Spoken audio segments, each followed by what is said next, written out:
Muito obrigada por nos receber no seu gabinete. Eu é que agradeço a vossa iniciativa e é um gosto ter-vos aqui para conversarmos um pouquinho. Exatamente. Então, eu vou começar por perguntar quem é Francisco Saldanha da Gama? Ui, essa é uma pergunta difícil de responder, porque não sei se o próprio Francisco Saldanha da Gama sabe responder a essa pergunta. É alguém que gosta de trabalhar, mas também gosta de se divertir, gosta de desfrutar a vida, e essencialmente é alguém que procura ser feliz e que procura consegui-lo através de um conjunto de atividades, entre as quais sem ser, obviamente, o meu trabalho na Faculdade de Ciências. O professor tirou licenciatura, mestrado e doutoramento na Faculdade de Ciências da Universidade de Lisboa. Exatamente. Em Estatística e Investigação Operacional. Exatamente. Quando é que soube que queria seguir esta área? Essa é também uma pergunta curiosa, porque nunca soube, efetivamente. Eu era muito mau aluno no ensino secundário, a ponto de que os meus pais, a expectativa que tinham para mim era que eu terminasse o 12º ano. Portanto, isto mostra bem que quando eu cheguei ao 12º ano, não tinha propriamente uma ideia exatamente daquilo que queria fazer.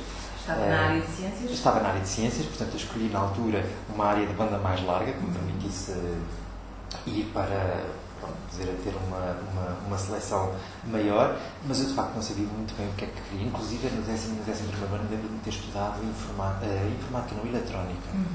Mas depois também não gostei muito de estar a soldar as componentes e a fazer aqueles amplificadores em circuitos impressos. Bem, foi ao acaso que escolheu esta área? Eu gostava de matemática. E então, a razão pela qual eu escolhi esta área é porque havia licenciatura. Aliás, eu escolhi muitas áreas, porque como eu não tinha grandes notas, não sabia exatamente que curso é que me ia calhar, digamos assim, em sorteio. E então acabei por escolher. Lembro-me que preenchi as opções todas na ficha de candidatura, que eram 12, e escolhi várias engenharias e escolhi várias matemáticas. Eu gostava de matemática, sempre gostei, apesar de não ser um aluno excepcional. E aí acabei por entrar para um curso que se chamava Matemática Aplicada em Computação na Faculdade de Ciências da Universidade de Lisboa. E comecei essa licenciatura já há uns aninhos e na altura achei curioso porque foi aí quando comecei que pela primeira vez na vida comecei a ter classificações que nunca tinha tido na vida. Eu não sabia o que era ter um 18 ou um 19 e não soube bons resultados. Só quando entrei na faculdade. Nunca tinha tido um 19, não faço ideia. Eu penso que tem a ver com alguma coisa no ensino secundário não funcionava, ou para a minha forma de pensar, ou para a minha forma de ser, qualquer coisa não resultava. Portanto, os anos na Faculdade de Ciências foram excelentes. E foram anos em que eu conhecia áreas como estatística que não sabia o que significava, investigação operacional, que eu pensava inclusive que tinha a ver com partes internas de computadores ou de hardware, porque na altura estava muito na moda, a revolução informática estava no auge ali do início, estava a começar em grande força e então fiquei a conhecer estatística e investigação operacional e acabei por de alguma forma me apaixonar um pouco por essas duas áreas, ao ponto de que ainda hoje, mesmo no meu trabalho de investigação, junto essas duas áreas e continuo a trabalhar nelas. Muito bem. E que professores e colegas é que o marcaram? Lembro-me, por exemplo, do meu professor de álgebra, o professor Pires dos Santos, que infelizmente já não está entre nós. Foi uma pessoa seguramente que me marcou muito pela sua forma didática de ensinar, pela forma como nos motivava. Mas depois fui tendo outros professores. Lembro-me, por exemplo, que tive uma professora de análise que neste momento está no ISEG, agora a Universidade de Lisboa, a professora Maria do Rosário Bracinho, que foi uma pessoa que de facto me motivou muito para o estudo da análise matemática. Lembro-me, por exemplo, em topologia, que foi uma disciplina que eu gostei muito, que tive a professora Maria João Paulo, na altura que me veio para práticas e que me ajudou imenso. Lembro-me em processos estocásticos a professora Lucila Carvalho, que já está aposentada, mas que de alguma forma foi uma pessoa que me marcou muito, até porque mais tarde viria também a ser a minha supervisora no meu estágio profissionalizante, e depois, claro, os meus colegas aqui da área de investigação operacional, no fundo, a quem eu devo muito do que sei, a professora Maria Eugénia Cativo, o professor Luís Gouveia. Gosta do ambiente? Gosto muito do ambiente. Na sua opinião, o que é melhor de ciências? Eu acho que a Faculdade de Ciências, é uma faculdade que consegue manter, ao longo de todos estes anos, um espírito muito descontraído. E eu acho que esse espírito descontraído, se nota nos docentes, nos não docentes, nos alunos e na relação entre todos. Isso foi uma coisa que eu não reparei noutras instituições, por onde passei. Começou por dar aulas no Instituto Superior Técnico? Estive algum tempo no Instituto Superior Técnico, que de facto é uma instituição de excelência, obviamente, não está isso em causa, claro. mas em que eu, muito honestamente, senti alguma distância, digamos assim, entre os diferentes grupos dentro da instituição. Aqui na Faculdade de Ciências eu sinto que, com todo o respeito que as pessoas obviamente devem umas às outras, há uma descontração que nos permite de facto ter uma relação muito boa professor-aluno, professor não docente, etc. Eu acho que isso é uma coisa muito positiva e penso que isso ajuda muito a faculdade e também ajuda muito ao desenvolvimento, ao conhecimento e à transmissão do conhecimento, claro. O professor dá aulas em Ciências de Lisboa há quanto tempo? Eu entrei para a Faculdade de Ciências em 1995, portanto já cá estou há 23 anos, exato. E que aulas é que começou por dar? Eu, essencialmente, tenho estado a dar disciplinas na área de investigação operacional. Como tem havido sempre reestruturações, alterações de curso, claro, fui sempre passando por várias disciplinas, mas no essencial tenho dado disciplinas que cobrem aspectos fundamentais de investigação operacional, aspectos de programação matemática, de otimização em redes e, presentemente, também dou no nosso segundo ciclo uma disciplina de otimização estocástica em que eu, digamos assim, consigo juntar essas duas áreas de que tanto gosto e, portanto, essencialmente disciplinas na área de investigação operacional. E nestes anos, que diferenças é que encontra nos estudantes? O que é que mudou? O que é que se mantém? Acho que eles estão mais distraídos. É claro que têm muito mais com que se distrair hoje do que tinham há 20 anos. Eles são muito mais distraídos. Claro que estão sempre de volta dos telemóveis, dos tablets, conversam muito nas aulas porque tudo os distrai, portanto noto uma capacidade de concentração muito reduzida, mas por outro lado noto um acesso à informação, um interesse mais variado, digamos assim.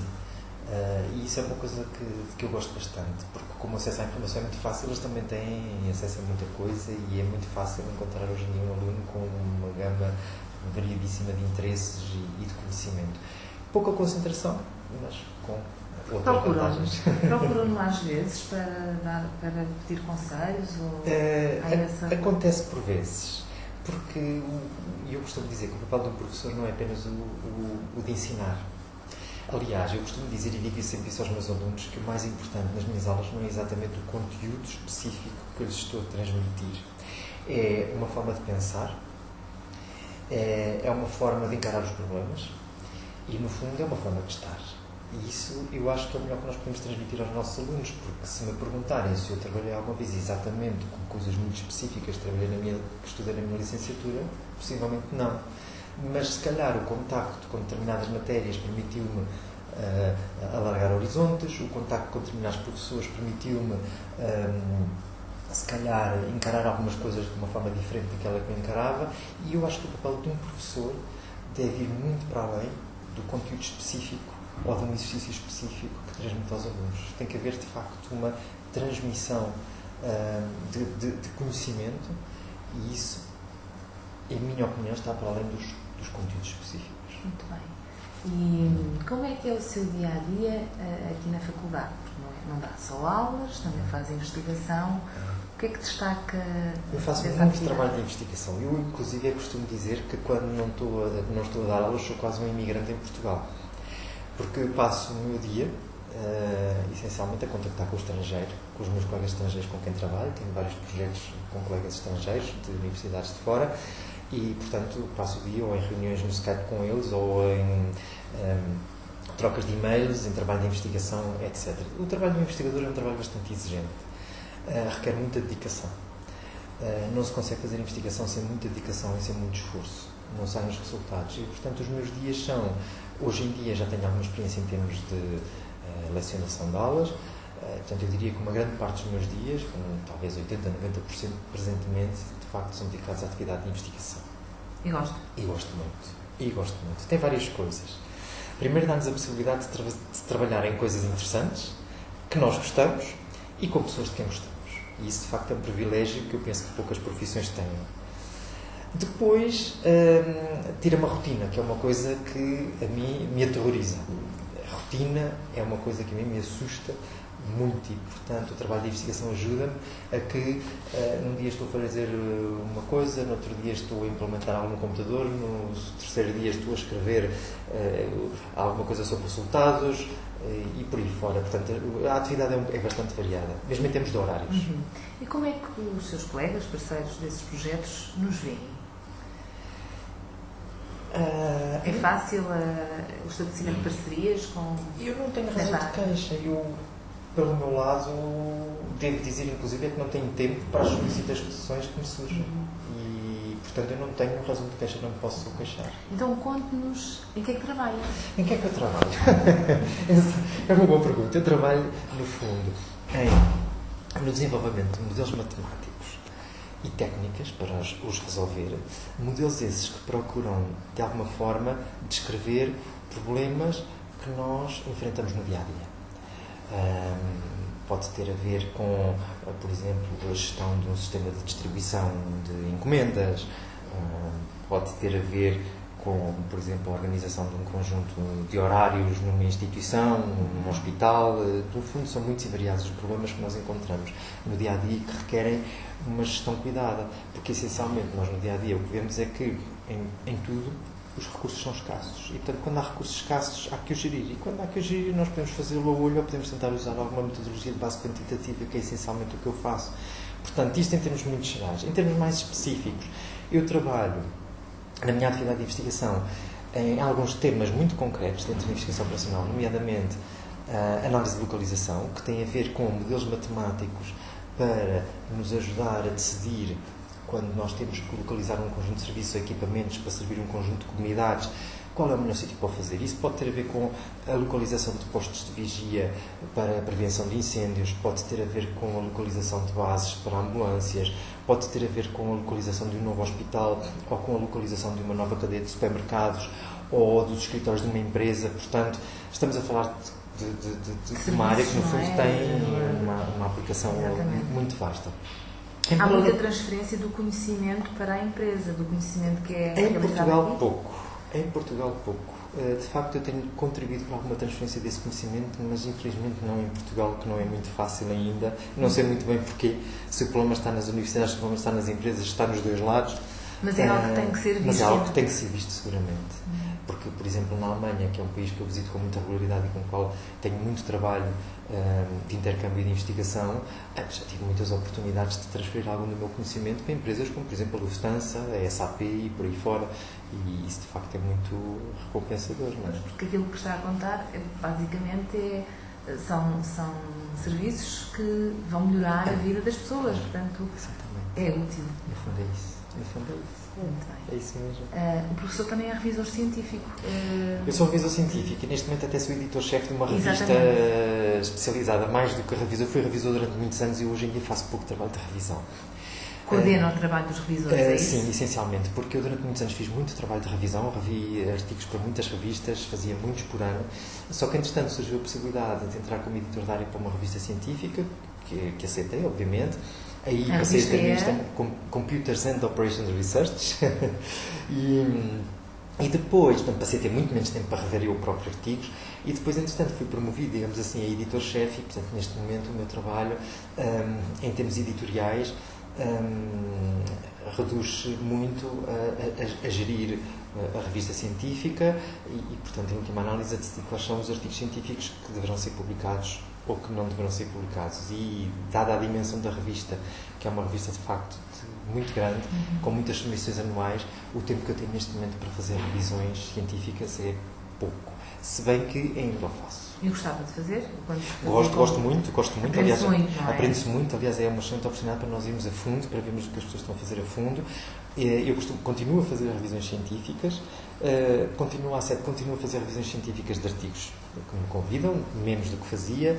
Faço seguramente de teses de doutoramento que me convidam para avaliar. Faço de projetos de investigação, essencialmente tenho sido convidado para avaliar processos de investigação estrangeiros no Canadá, em Espanha, sobretudo Canadá e em Espanha, e também o tenho feito, mas com menos tempo neste momento. E também derivada a essa atividade, e não só, já foi distinguido com alguns prémios. É verdade. Quer falar um pouco sobre essas distinções? Olha, foram todas... Foi assim um pouco... Algumas surpresas. Por exemplo, lembro-me que em 2012 tive um prémio para o melhor artigo publicado numa revista científica de investigação operacional chamada European Journal of Operations Research, que é uma revista com muita visibilidade em termos mundiais na área de investigação operacional, possivelmente a revista com maior visibilidade. E foi surpresa ou estava a esperar? Foi surpresa, porque na altura, quando nós escrevemos o artigo, não estávamos a pensar sequer que ele iria ser distinguido, e foi. E, portanto, ficámos, claro, muito satisfeitos, eu e os meus coautores. Esse mesmo artigo depois deu-nos um segundo prémio, porque teve a ver com o maior número de downloads em toda a Elsevier. Nós chegámos a número 10, que foi uma coisa que normalmente nunca acontece em artigos da área da matemática, portanto foi uma coisa que também nos deixou bastante orgulhosos. E fora isso, mais recentemente fui distinguido com uma menção honrosa no Prémio Científico da Universidade de Lisboa, em colaboração com a Caixa Geral de Depósitos, na área de matemática e matemática aplicada, que também me agradou muito, e que também é um reconhecimento que a Universidade nos dá pelo trabalho que desenvolvemos. É importante, não é? É muito importante, porque por mais que gostemos do trabalho que fazemos, é claro que não fazemos o trabalho que eu faço, não faço para que as outras pessoas digam que bem, estou a gostar e que está muito bem assim, mas é claro que chega um momento em que algum reconhecimento é algo que no mínimo sabe bem. Não digo que seja merecido, mas pelo menos sabe bem. E nos próximos tempos, que planos é que tem? Essa é uma boa questão. Não sei responder e vou dizer porque eu nunca fui capaz de fazer planos a longo prazo. Talvez por causa desse mesmo percurso como estudante, em que eu não sabia o que é que ia fazer. Se me perguntarem se é possível daqui a 5 anos eu estar de calções e chinelos num barzinho da praia a fazer cocktails, eu não digo que não. Também é importante pensarmos no lazer e nesse âmbito, como é que passa o tempo livre? Que atividades é que gosta de realizar? Gosto muito de ler, seguramente. Quando estava a estudar, tive a oportunidade de passar ainda uns anos no conservatório, onde estudei um pouco de guitarra clássica. E, portanto, tocar guitarra clássica é algo que eu desfruto muito. Gosto muito de viajar e aproveito muito. Felizmente, a minha profissão permite-me fazê-lo com bastante frequência. Obviamente gosto de estar com os meus amigos, gosto muito de cozinhar e de ter pessoas em casa e de receber pessoas em casa. Ter a casa cheia é uma coisa que me dá sempre um prazer enorme, e estar a cozinhar para os amigos, até porque a maior parte dos meus amigos não cozinham, portanto tenho mesmo que ser eu. E gosto e acho que essencialmente será isso. E finalizando esta curta entrevista e começando recuperando a ideia do início, aos alunos que às vezes não são brilhantes, que conselhos é que deixa? Aquilo que eu costumo dizer aos meus alunos, e não só, é que se há 15, 20 anos me perguntassem se eu teria o que tenho hoje, eu diria que não, que seria totalmente impossível. E eu estou plenamente convencido que só o tenho porque trabalhei, fui disciplinado e fiz um esforço. Eu penso que na vida nós, sem esforço e sem trabalho, não conseguimos nada. E aquilo que eu digo aos meus alunos é que, claro que há pessoas mais inteligentes que outras, há seguramente pessoas muito mais inteligentes que eu na academia, mas eu acho que com trabalho, com persistência, com dedicação e com gosto, nós temos a possibilidade de ter alguma realização profissional e, com isso, contribuirmos para aquele aspecto que eu falava inicialmente, que é a nossa felicidade, de alguma forma, porque é um aspecto importante para a nossa felicidade, é ter uma realização no nosso trabalho, naquilo que fazemos no dia a dia. Muito obrigada, foi um prazer. Eu é que agradeço.